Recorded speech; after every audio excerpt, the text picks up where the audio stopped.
Hello, Aslam class. Welcome to your first history lesson of the week. It's the 27th of January 2021. It's a Wednesday, and well, let's get straight into it, shall we? We are still looking at the Romans in our history topic, and today's lesson we're looking at the reasons as to why Britain was so important for the Romans, and inevitably why the Romans wanted to invade Britain. So for any country that invades anyone, there's always a reason for it. So we're going to look at our slides for today. So today we're going to understand why the Romans wanted to invade Britain and why they did actually successfully do it. And then we're going to break this up into two parts. You need to understand why the Romans decided to invade Britain, and then we're going to look at how they did that by looking at the five main reasons why they invaded Britain. Okay, so why do you think the Romans invaded Britain? Pause the video here and take a moment just to think about why the Romans invaded Britain. What do you think Britain had that the Romans really wanted? To help you with this, you may have to really sort of think back as to what Britain actually looked like in the early years, around 100 AD, and we're going back thousands of years, 2,000 years at least, and think about what Britain may have looked like then. Do you think there would have been lots of roads? Do you think there would have been lots of houses? What do you think the landscape would have looked like? So think about it.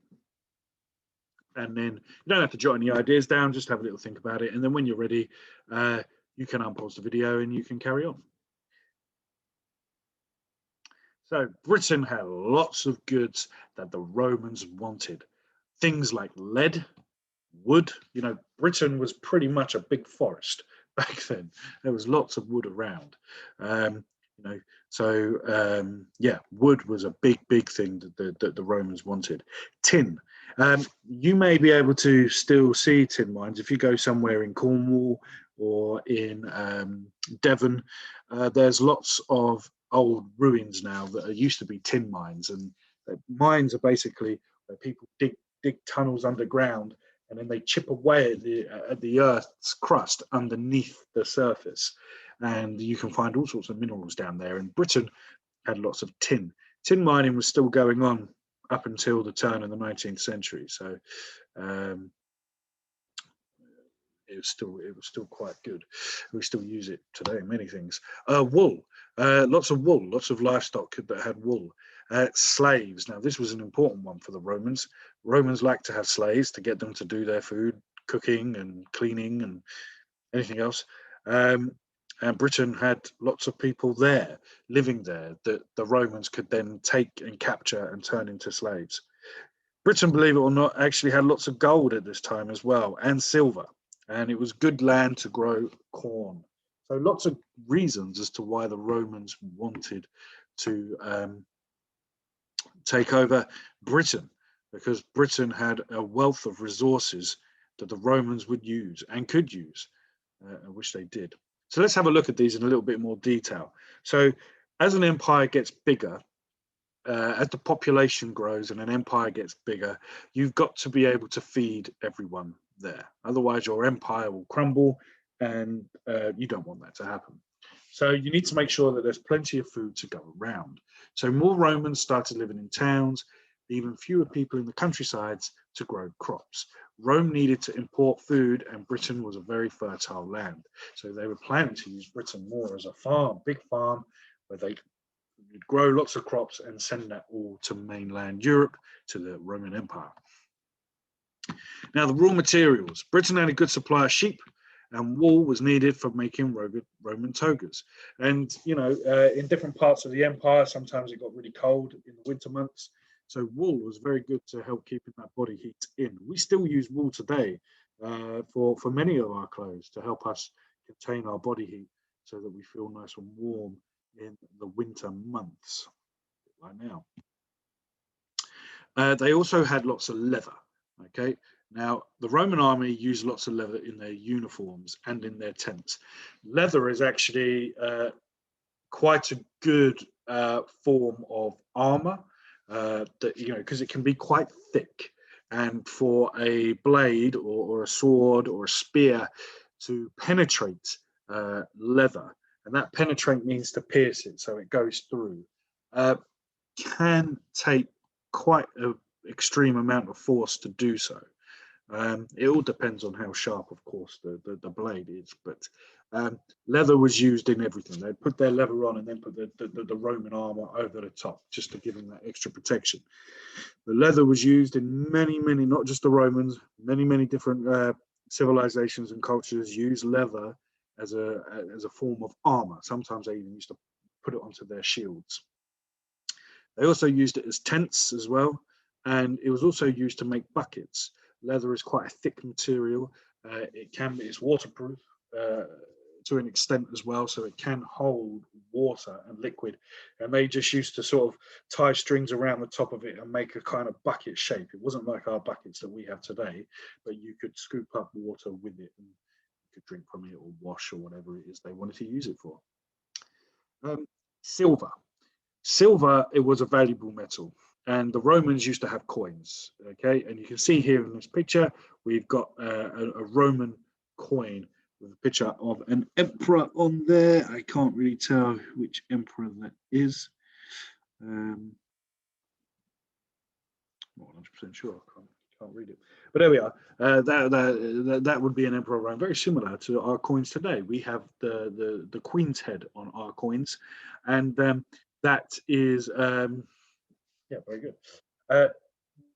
Britain already had silver mines that the Romans knew about. So the Romans had the intelligence. They knew that we had silver in Britain, and they were coming over to get it. It was a luxury item for rich Romans, so there was a big demand for it. Gold as well, that was also in high demand by the Romans, especially if you were rich. They used to love dressing up and having extravagant jewelry. Now, gold was very important in trade as a means to exchange, maybe food for gold coins and other things. There was a scarcity of gold across the whole empire, and so that means there wasn't that much, but Britain did have some. So that's another reason why the Romans were keen to get there. Now, tin.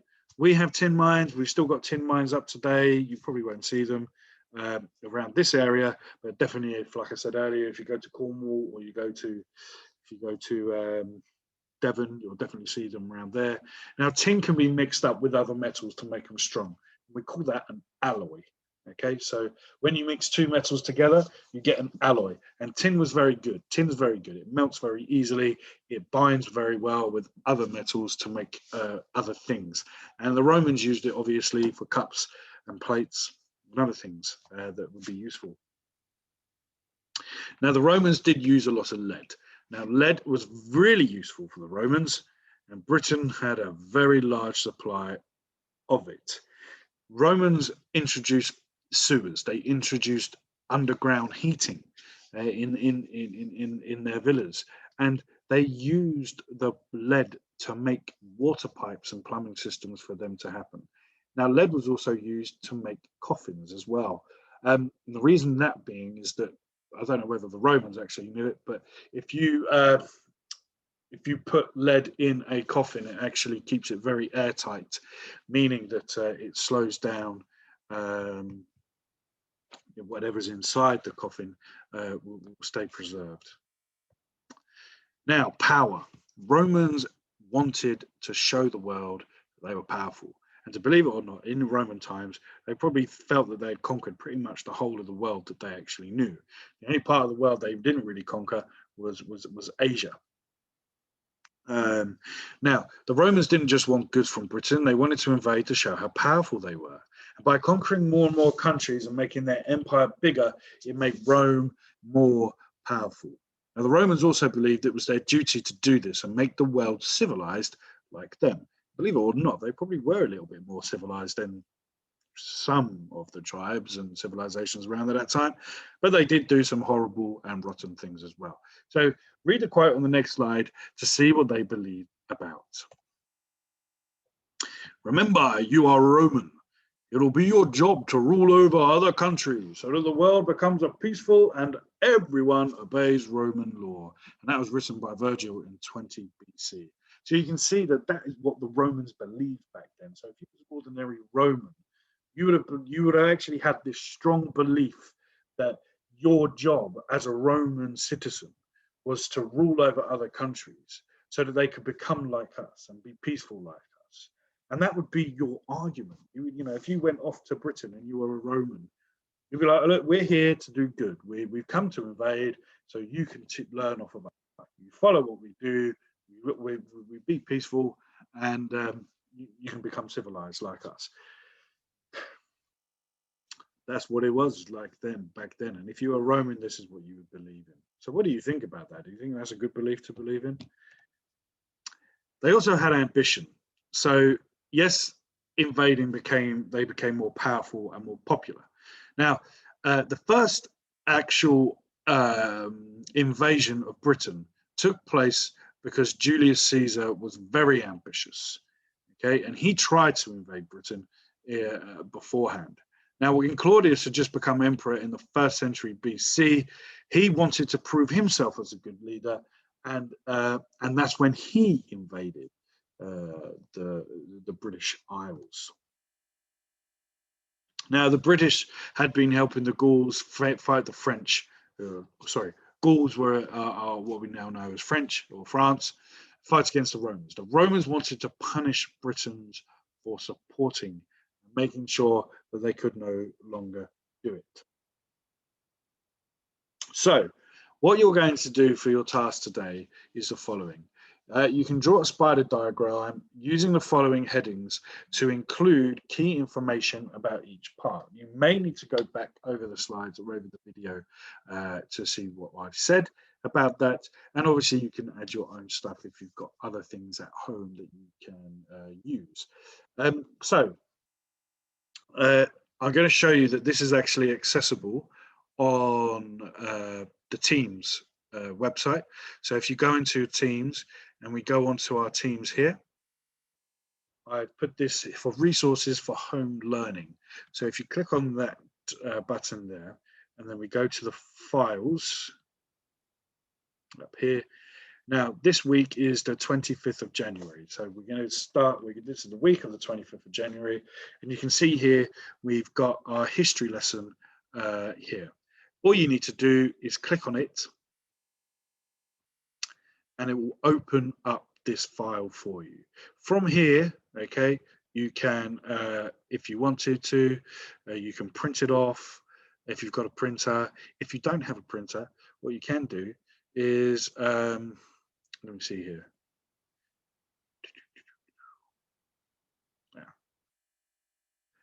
I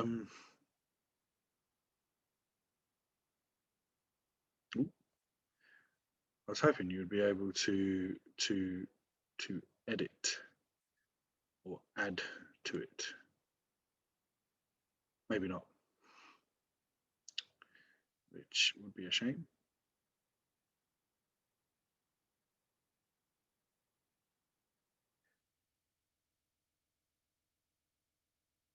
I'm sure if you can download it, you can then add to it.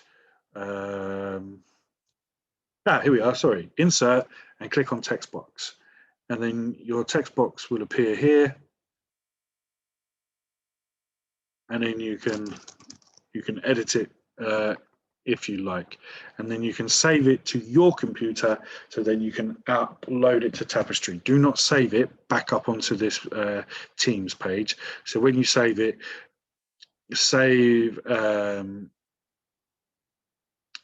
when you want to save it, you will need to download a copy first before you edit.